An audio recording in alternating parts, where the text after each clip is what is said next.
हाय बच्चों, कैसे हैं आप लोग। आई थिंक आप सभी लोग ठीक होंगे। और आज हम लोग बात करने जा रहे हैं ऑर्गेनिक केमिस्ट्री के नॉमेनक्लेचर की। तो अगर हम लोग नॉमेनक्लेचर की बात करने जा रहे हैं तो इसके पहले मैं आपका ये वीडियो स्टार्ट करूं, आप सभी से मैं रिक्वेस्ट करूंगा कि प्लीज आप हमारे कमेंट सेक्शन में ये जरूर लिख दें कि आप में से कौन कौन ऐसे लोग हैं जो ऑर्गेनिक केमिस्ट्री मुझसे पढ़ने में इंटरेस्टेड हैं। अगर आप लोग हमसे ऑर्गेनिक केमिस्ट्री पढ़ने में इंटरेस्टेड हैं तो अब आपकी एक भी क्लास रेगुलर मिस नहीं होनी चाहिए। सारी क्लासेस आप कंटिन्यू कीजिए, तभी आपको ऑर्गेनिक केमिस्ट्री अच्छे से समझ में आएगी। वरना ऑर्गेनिक केमिस्ट्री को हल्के में लेने वाले जिंदगी भर पछताते हैं। और वास्तविकता यह है कि ऑर्गेनिक केमिस्ट्री से ज्यादा इंटरेस्टेड केमिस्ट्री का और कोई भी पोर्शन नहीं है। तो अगर आप इंटरेस्टेड हो ऑर्गेनिक केमिस्ट्री के लिए तो फिर कमेंट सेक्शन में आप जरूर लिखें। आइए चलते हैं इस पॉइंट की ओर और देखते हैं कि आज क्या कुछ नया सीखने को मिल सकता है। सबसे पहले हम लोग बात करते हैं आपके नॉमेनक्लेचर ऑफ ऑर्गेनिक कंपाउंड की, यानी कि जब हम ऑर्गेनिक कंपाउंड का नॉमेनक्लेचर बनाते हैं, नेमिंग करना स्टार्ट करते हैं, तो फिर हमें कुछ इंपॉर्टेंट टर्म्स, कुछ इंपॉर्टेंट कंडीशंस को फॉलो करना पड़ता है। जो आपका ऑर्गेनिक केमिस्ट्री होता है, तो जैसे कि दो चीजों को मैं रिलेट करता हूं, एक होता है आपका केमिस्ट्री और दूसरा होता है आपका बायोलॉजी। दो के दोनों में आपका नॉमेनक्लेचर है, और जब आपका दोनों में नॉमेनक्लेचर है तो आप बायो में क्या करते हो कि आपका जेनस प्लस स्पीसीज, इन दोनों को मिला करके बन जाता है आपका साइंटिफिक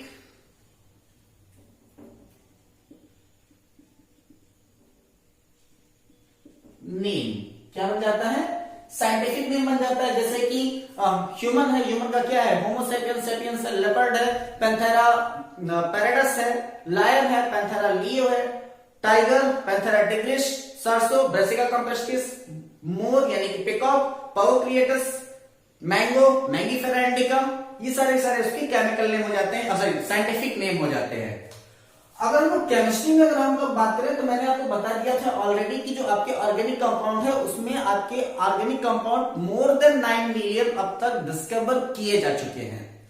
और अगर ऑर्गेनिक कंपाउंड आपके मोर देन 9 मिलियंस है तो आप समझ सकते हो कि आपको क्या चीजें जाननी होंगी, क्या चीजें उसके बारे में और आपको इन्फ्लुएंस करनी होंगी और अच्छी तरीके से समझनी होंगी, पढ़नी होंगी।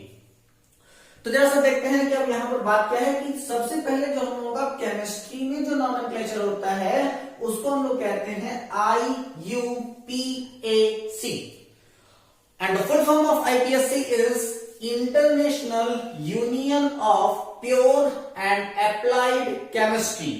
जैसे कि आपका बायोलॉजी में common name and scientific name होता है, वैसे ही आपकी केमिस्ट्री में भी IPAC एंड कॉमन नेम्स होते हैं। ठीक है, तो हम लोग आज नॉमेनक्लेचर को स्टार्ट कर रहे हैं। तो आज सबसे पहले बेसिक इंट्रोडक्शन आपके नॉमेनक्लेचर का, कल से हम लोग नॉमेनक्लेचर को प्रॉपर पढ़ना स्टार्ट कर देंगे। तो सबसे पहले हम लोग देखते क्या है कि नॉमेनक्लेचर में सबसे बड़ा इंपॉर्टेंस क्या है। तो पहला है आपका होमोलॉगस सीरीज। ये आप लोग को कई बार परेशान कर चुका है, किसी भी एग्जामिनेशन में नहीं पूछा जाता कि होमोलॉगस सीरीज क्या है, लेकिन फिर भी आपको होमोलॉगस सीरीज को जानते रहना जरूरी है। होमोलॉगस का मतलब होता है कि जैसे कि अगर आपके पास में ये लिखा हुआ है ना CH3OH, क्या है आपका? मेथिल अल्कोहल है। अब ये जो आपका मेथिल अल्कोहल है या फिर मेथेनॉल है, इस मेथेनॉल का यानी कि मेथिल अल्कोहल का अगर हमको होमोलॉगस सीरीज बताना हो तो homologous series are that types of same series which is indicated the same interval of H2, यानी कि उनके बीच में जो आपका CH2 होता है उसी का इंटरवल बार बार होता रहता है। जैसे कि अगर इसका होमोलॉगस सीरीज हमको बनाना हो तो यहां पर क्या था? आपका CH3OH था, इसका होमोलॉगस बनाते हैं तो क्या हो जाएगा? CH3CH2OH, फिर इसके बाद क्या हो जाएगा? CH3CH2CH2OH, उसके बाद क्या हो जाएगा? CH3CH2CH2CH2OH। That types of series which is difference by only the series of CH2, it is known as homologous series. वह सीरीज जिसमें डिफरेंस जो होता है वो CH2 का बढ़ता जाता है, वह सीरीज जो होती है वो आपकी क्या कही जाती है, होमोलॉगस सीरीज कही जाती है। ठीक है, टेंशन खत्म। अब आगे की बात करते हैं होमोलॉगस सीरीज से आगे, और हम लोग अब बात करने वाले हैं आपके हाइड्रोकार्बन्स की। और हाइड्रोकार्बन्स आप लोगों से क्या क्या करता है तो वो जरा सा देख लीजिएगा। तो सबसे पहले क्या है कि हाइड्रोकार्बन,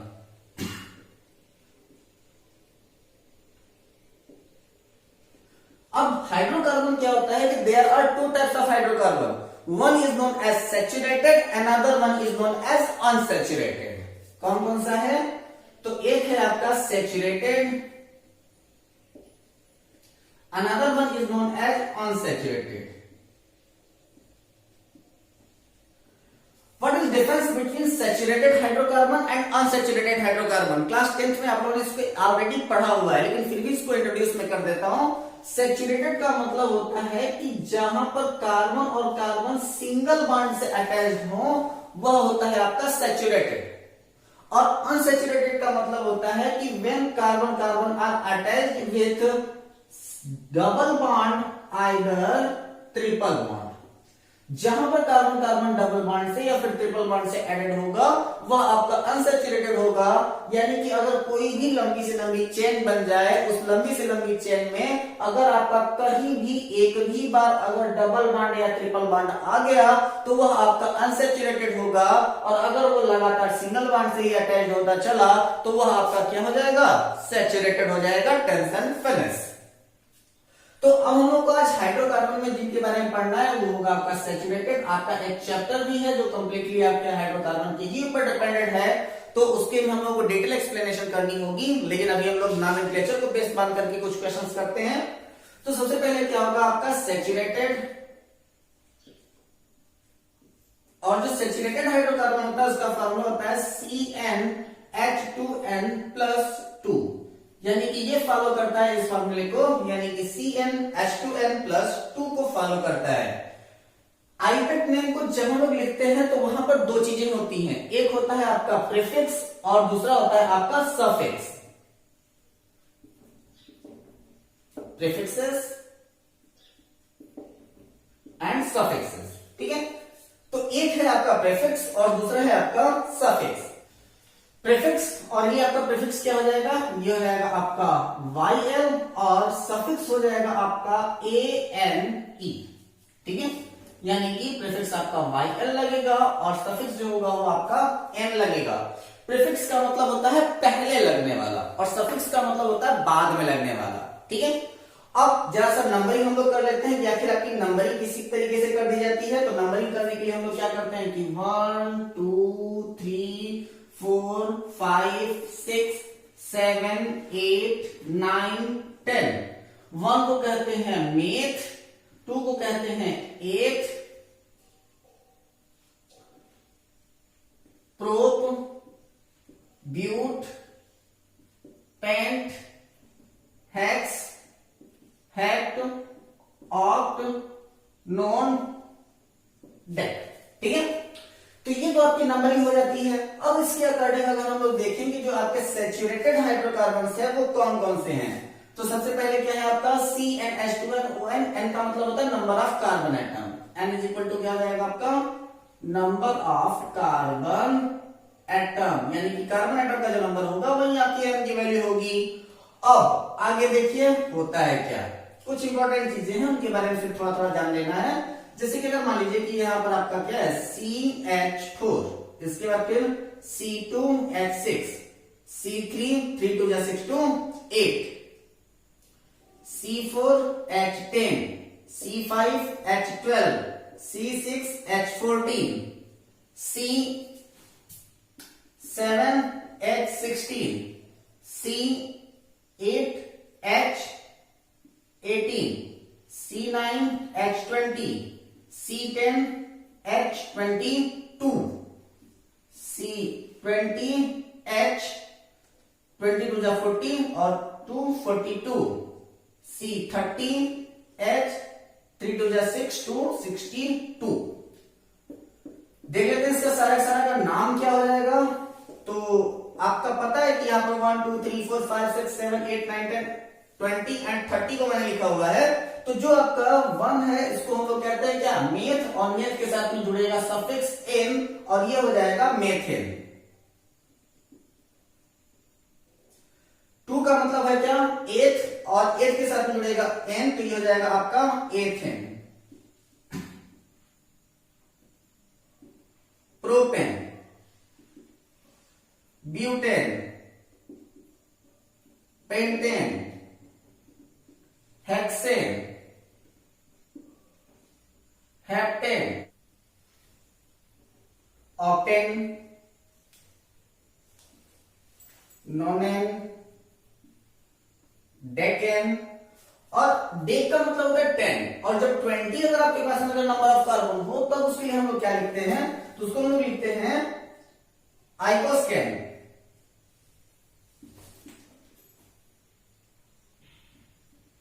आइकोसेन, ट्राइकोसेन।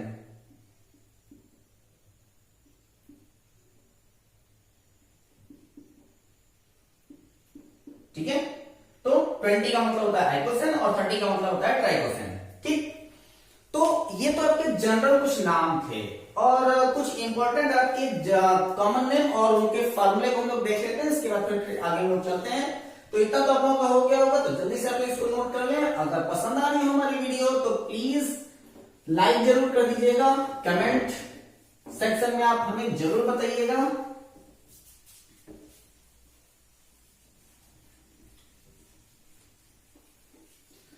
तो आइए देखते हैं किन किन चीजों के बारे में बात किया जा रहा है। ये एक्चुअली आपके सीरीज में भी दिया होगा, CH4, इसके बाद फिर H3C, CH2, CH2, 1 2 3, CH2, CH3। इन सबका नाम आप लोगों को लिखना है, और अगर आप लोग लिख सकते हैं तो लिखने का प्रयास करते रहिए, नहीं तो मैं आपको बताता हूं। अगला क्या हो जाएगा आपका, CH3 का ट्वाइस CH3। अब और क्या हो जाएगा आपका, CH3 का 4C, और क्या होगा, CH3, CH2, CH2OH, और क्या HCHO, और क्या CH3 का ट्वाइस CO, और क्या CH3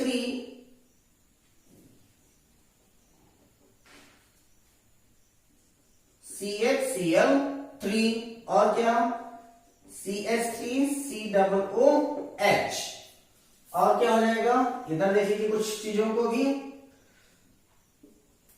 C6H6, ये सारे कॉमन नेम मैं इनका लिखूंगा, आईपेक नेम आप लोगों का कल से स्टार्ट होगा।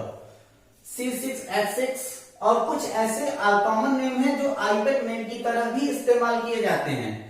तो C6H6, और क्या हो जाएगा आपका C6H5O CH3, C6H5NH2, C6H5CO, CH3, CH3O, C2H5। चलिए जल्दी से इसका नाम आप लोग बनाने की कोशिश कीजिए, या फिर मैं जल्दी से इसका सारा नाम लिख देता हूं कि आखिर इनका नाम क्या क्या हो सकता है। तो लेट्स स्टार्ट, लेट्स बिगिन। सबसे पहले क्या है आपका CH4, यानी किसका नाम हो जाएगा, मेथेन। क्या हो जाएगा, मेथेन। अब 1 2 3 4 5, 5 का मतलब होता है क्या, मेथ, एथ, प्रोप, ब्यूट, पेन। तो ये तो है आपका पेंटेन, लेकिन इसको हम लोग लिखेंगे कैसे, एन पेंटेन। एन का मतलब होता है नॉर्मल, जिसका नॉर्मल चेंज लगातार चलता रहता है उसको हम लोग क्या कहते हैं, एन पेंटेन कहते हैं। एक छोटी सी चीज इंपॉर्टेंट छुटी हुई है, वो मैं आपको ये बता देता हूं। जैसे कि अगर सपोज कीजिए कि यहां पर आपका क्या है कि CH3 सिंगल बॉन्ड CH, यहां पर हो जाएगा आपका CH3, ये हो जाएगा आपका CH3। तो अगर मान लीजिए कि कोई आपका चैन है, उस चैन में से अगर आपका कभी भी कोई साइड चैन निकलता है, तो उस साइड चेन में ये जो आपका साइड चेन है ये गोज टू प्रीफिक्स, यानी कि साइड चेन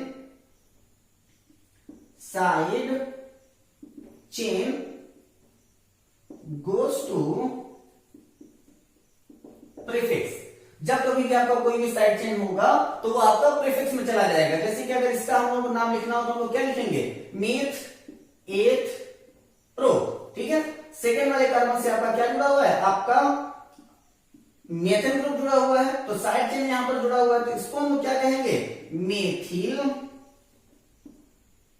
क्यों, क्योंकि प्रीफिक्स में हम लोग क्या लिख रहे थे कि जब आपका प्रीफिक्स होगा तो YL लगेगा, तो क्या हो जाएगा, मेथिल, मेथ एथ प्रो, तो यह हो जाएगा आपका प्रोपेन, ठीक, ये हो जाएगा आपका। यानी कि जैसे ही आपके पास साइड चेन अपीयर होती है तो साइड चेन अपीयर होने का मतलब हो जाएगा कि वो आपका प्रीफिक्स में चला जाएगा। If side chain is appear then it is goes to prefix. ये थोड़ा सा एक छोटा सा पॉइंट छूट गया था जिसको बताना जरूरी था। चलिए ये तो हो गया। अब अगली बात क्या कर रहे थे कि यहां पर क्या लिखा हुआ है, CH3 का ट्वाइस CH2, अब CH3 एक्चुअली, तो अब इसका नाम हम लोग क्या रखेंगे, तो बहुत ज्यादा इसमें भी ज्यादा सोचने की जरूरत नहीं, ये हो जाएगा आपका आइसो मेथ एथ प्रोप, ठीक है, तो ब्यूट, तो ये क्या हो जाएगा आपका आइसो ब्यूटेन। अच्छा, अब ये आइसोब्यूटेन कैसे हुआ तो इसको टिक कर लीजिएगा, थोड़ी देर में मैं बताता हूं। ये क्या है आपका CH3 का 4C, और इसका अगर आपको नाम लिखना होगा तो ये हो जाएगा आपका नियो पेंटेन। ये क्या होगा आपका नियो पेंटेन होगा। अब नियो पेंटेन कैसे हुआ वो भी मैं आपको बताता हूं। इसके बाद क्या है 1 2 3, इसके बाद क्या हो जाएगा, ये आपका एन प्रोपिल एल्कोहल है, इसको भी टिक कर लीजिए जल्दी से, एन प्रोपिल एल्कोहल, ठीक है। इसके बाद क्या है, ये है फॉर्मेल्डिहाइड, ये सारे कॉमन नेम है। इसका क्या नाम हो जाएगा, तो आपका क्या है CH3 का ट्वाइस CO, और अगर ये CH3 का ट्वाइस CO है तो ये पक्का है कि आपका एसीटोन है, ठीक। इसके बाद ये क्लोरोफॉर्म है, ये क्या है आपका एसिटिक एसिड है, एसिटिक एसिड, ये क्या है आपका बेंजीन है, ठीक। और इसके बाद C6H5O CH3, इसका मतलब है कि ये एनिसोल है, ये एनिलीन है। इसका क्या है C6H5CO CH3, इसका मतलब है कि ये आपका एसिटोफिनोन है,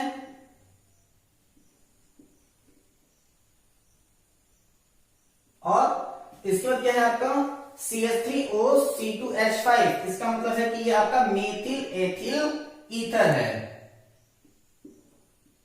मेथिल एथिल ईथर, ठीक। तो कुछ इंपॉर्टेंट कॉमन नेम हमने आपको लिख दिया है, लेकिन यहां पर कुछ चीजें ऐसी थी जो आप लोगों को परेशान कर सकती हैं कि आखिर ये आइसो का मतलब क्या है, नियो का मतलब क्या है। इसके अलावा कुछ और चीजें आती हैं जिसको हम लोग कहते हैं कि ये सेकेंडरी का मतलब क्या है और टर्शियरी का मतलब क्या है। तो ये इंपॉर्टेंट चीजें हैं जिनके बारे में आप लोगों को जानना बहुत जरूरी है अगर आप खासकर केमिस्ट्री पढ़ रहे हैं तो, क्योंकि आपको लगता है कि आप लोग पढ़ते हो वहां पर लिखा होता है n pentane, isopentane, neopentane, secondary butyl alcohol, tertiary butyl alcohol. अब आपका दिमाग बड़े तेज झन्नाता है, आखिर इसका मतलब क्या है यार, secondary, tertiary, iso, neo, normal. तो इनके बारे में आप लोग जरूर जान लीजिए कि आखिर ये चीजें है क्या। तो आइए जरा सा देखते हैं कि आखिर क्या क्या चीजें हो सकती हैं इनके बारे में। तो सबसे पहले हम लोग स्ट्रक्चरल रिप्रेजेंटेशन करेंगे और इसके बाद फिर बताएंगे कि ये आपका आइसो क्या है, नियो क्या है और सेकेंडरी क्या है, टर्शियरी क्या है। तो जैसे कि सबसे पहले आप लोग यहां पर देखिएगा, बड़ा ध्यान से देखिएगा इन चीजों को। ये है आपका CH3 single bond CH single bond CH3 और यहां पर आपका एक बॉन्ड खाली है, ठीक है। अगर इसका नाम लिखना हो तो हम लोग इसका नाम लिखेंगे आइसोप्रोपिल। ठीक है, अभी भी इसके आगे कुछ जोड़ सकता है, तो ये क्या नाम होगा इसका, आइसोप्रोपिल हो जाएगा। चलिए दूसरा वाला देख लेते हैं क्या है। तो आपका क्या है, CH3 single bond CH2 single bond CH, यहां पर बॉन्ड खाली है और यहां पर हो जाएगा आपका CH3। इसका मतलब है कि ये है आपका सेकेंडरी ब्यूटिल। ये बॉन्ड खाली होने का मतलब कि यहां पर अभी भी कोई जुड़ सकता है। थर्ड वाला क्या कह रहा था, थर्ड वाले के बारे में हम लोग देख लेते हैं। ये कहेगा आपका CH3 single bond CH single bond CH2 और यहां पर आपका जुड़ेगा क्या, CH3। यानी कि अभी भी इसके पास में एक बॉन्ड अभी CH3, यानी कि इसके पास अभी 3 ही बॉन्ड हुए, यानी कि एक बॉन्ड इसका खाली है, तो अभी भी यहां पर भी इसके आगे कोई एक अटैच हो सकता है और इसका नाम हमने रख दिया आइसो ब्यूटिल। चलिए, तो आइसो मिल गया, सेकेंडरी मिल गया, ब्यूटिल मिल गया। अभी आपको टर्शियरी और नियो के बारे में बात करना है। तो चौथा वाला बात क्या कर रहे थे कि आपका क्या है, CH3 सिंगल बॉन्ड C, यहां पर आपका CH3, यहां पर आपका CH3 और यहां पर हो जाएगा सिंगल बॉन्ड, यानी कि डायरेक्टली इसको अटैच करने के लिए किसी को छोड़ दीजिए। अब इसका नाम हमने रख दिया क्या, टर्शियरी ब्यूटिल। इसका क्या नाम है, टर्शियरी ब्यूटिल है। ये हो गया आपका पांचवा वाला कॉन्सेप्ट। और पांचवे वाले में हम क्या रख रहे हैं कि आपका CH3 single bond C CH3, यहां पर भी आपका CH3, यहां पर आपका CH2। तो अब इसको हम लोग क्या कह रहे हैं, आपका नियोपेंटेन कह रहे हैं, नियोपेंटिल। एक्चुअली नियोपेंटिल, पेंटिल का मतलब इसके आगे भी कुछ जुड़ सकता है, यानी कि ये सारे सारे प्रीफिक्सेस हैं। सफिक्सेस की बात अभी तक हमने नहीं किया है। तो सफिक्सेस के बारे में हमने आपको पहले ही ऑलरेडी बता दिया कि सफिक्सेस के लास्ट में अगर सैचुरेटेड है तो एन लगने वाला है, तो डायरेक्टली उसमें एन लगा सकते हैं। तो अभी हम लोग बात क्या करनी है, सबसे पहले बात करनी है आइसो के बारे में, दूसरी बात करनी है हमें नियो के बारे में, इसके बाद फिर हमें बात करनी है सेकेंडरी के बारे में, और इसके बाद हमें बात करनी है टर्शियरी के बारे में कि आखिर यहाँ पर जो आइसो लिखा है, जो सेकेंडरी लिखा है, जो नियो लिखा है और जो ये टर्शियरी लिखा है, इन सब का क्या मतलब है। तो बहुत ज्यादा दिमाग नहीं लगाने का, सबसे पहले देखते हैं आइसो के बारे में। और आइसो कहता है द सेकेंड लास्ट कार्बन है a methyl group, the second last carbon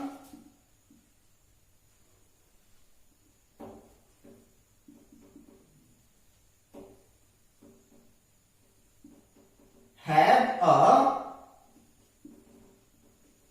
methyl group.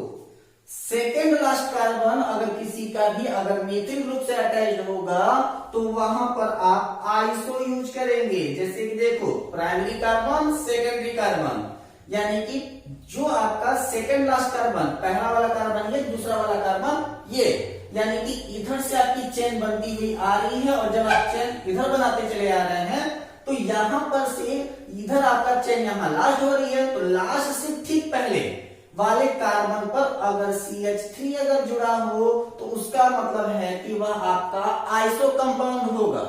ठीक है। नियो का मतलब क्या है कि the second last carbon, the second last carbon have to methyl group. Neo देख लो कहां पर है, तो ये आपका ऐसे इसको लिख दो जरा सा, ये हो जाएगा आपका H, ये हो जाएगा आपका H, यहां पर आपका बॉन्ड खाली है, यानी कि इधर से कोई भी एक चेन जुड़ी हुई है, लास्ट यहां पर हो रहा है, तो सेकंड लास्ट यानी कि लास्ट से ठीक पहले का जो कार्बन है अगर वो दो मेथिल ग्रुप से अटैच्ड है तो वहां पर नियो लगाएंगे। सेकेंड लास्ट कार्बन अगर सिंगल मेथिल ग्रुप से अटैच है तो आइसो, और अगर दो मेथिल ग्रुप से अटैच है तो इसका मतलब कि वहां पर नियो लगाएंगे। अब सेकेंडरी और प्राइमरी कहां कहां पर लगाएंगे, तो अभी उसके भी बारे में देख लीजिएगा कि the main chain carbon, main chain carbon compound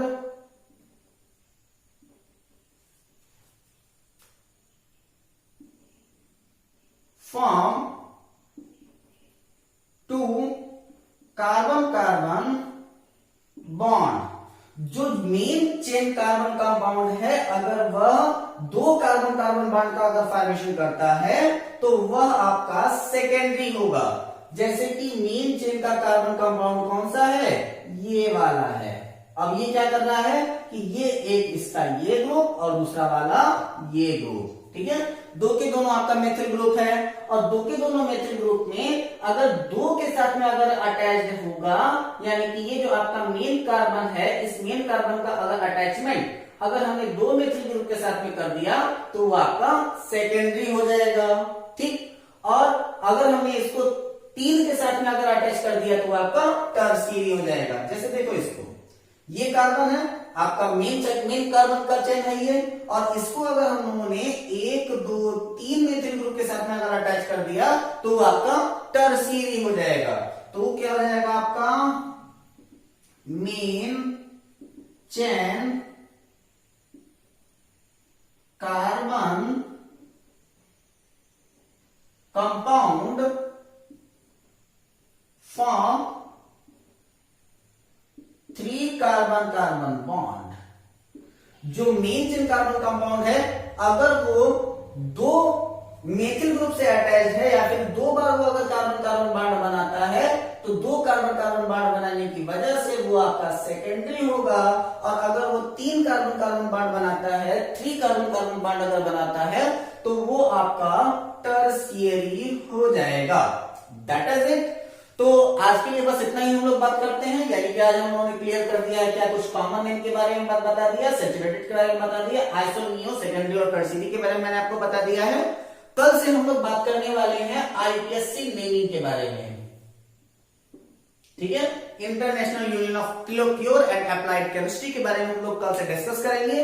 तो आप सभी लोगों में से जो कंप्लीट ऑर्गेनिक केमिस्ट्री पढ़ने के मूड में होगा, जिनको ऐसा लगता होगा कि ऑर्गेनिक केमिस्ट्री डराती है, उसे पढ़ना चाहिए इजी वे में, तो आप जरूर कमेंट कर दीजिएगा। और ये वीडियो आपका है, आपकी क्लास का है, तो फिर लाइक तो बनता है यार। मिलते हैं अगले वीडियो में, तब तक के लिए take care, all the best, जय हिंद।